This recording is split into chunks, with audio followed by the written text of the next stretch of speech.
이번 달 8일 유엔의 기후변동에 관한 정부간 패널 IPCC은 기후변화에 관한 특별보고서 글로벌 워밍 오브 섭씨 1.5도를 공개했다.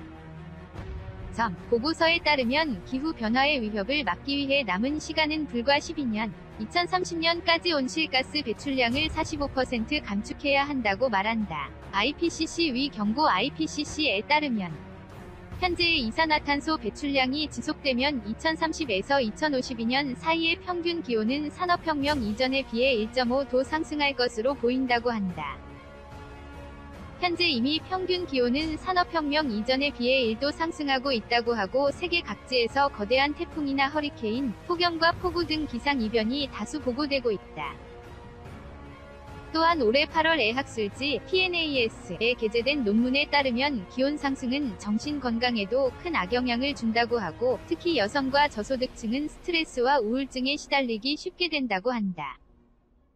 평균 기온이 향후 더욱 상승할 경우 극단적인 가뭄과 대형 산불의 증가는 물론 적도 부근은 너무 더워서 사람이 살 수 없게 될 우려마저 있다고 한다.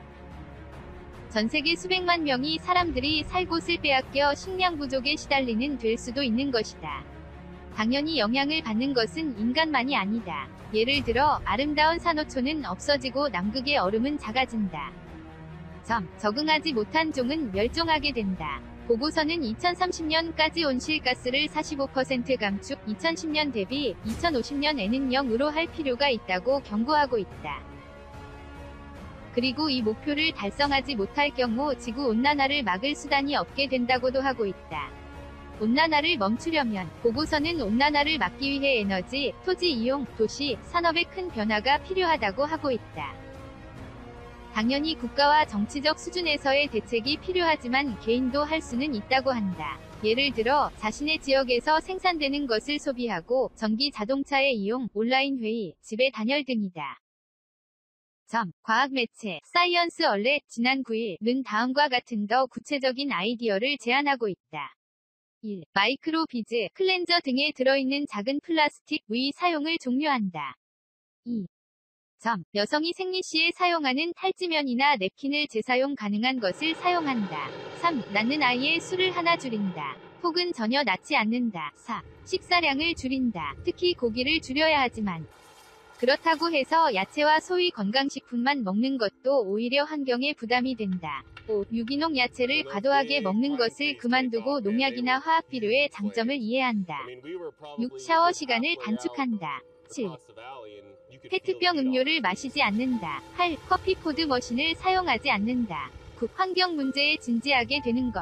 특히 흥미로운 것은 3. 낳는 아이의 수를 하나 줄인다. 혹은 전혀 낳지 않는다. 일 것이다. 기사에 따르면 아이를 한 명 줄임으로써 매년 58.6톤의 이산화탄소 배출량을 줄일 수 있다고 한다. 이것은 자동차를 가지지 않는 2.4톤 감소, 대서양 왕복 비행을 한 번 감소, 6톤 감소 등 이산화탄소를 줄이기 위해 개인이 할 수 있는 기여 중에서는 압도적인 효과이다. 아이를 만들지 않는 것이 개인에게 있어서 온난화 대책의 최고의 수단이라는 것은 정말 비꼬는 듯 하고 비참하다. 얼마 전에도 전 세계 남성의 정자 수가 줄고 있다는 뉴스가 있었다. 이 같은 현상은 인구를 줄이기 위해 일하는 자연의 섭리일지도 모른다. 저항한다고 하면 보고서대로 지구온난화가 진행되어 예측되는 큰 자연재해를 입을 경우 결국 인구는 크게 감소하게 될 것이다. 지금부터 계획적으로 줄이거나 파국적인 재해로 떼죽음할지, 어쩌면 인류는 이제 궁극적인 물음에 맞닥뜨려 있는지도 모른다. 하루빨리 전지구적인 협력과 과학기술의 개발로 지구 환경을 개선해야 할 것이다. 시청해주셔서 고맙습니다. 좋아요를 눌러주세요. 반드시 채널을 등록하시고 알림을 켜주세요. 새로 영상이 등록되면 바로 아실 수 있습니다.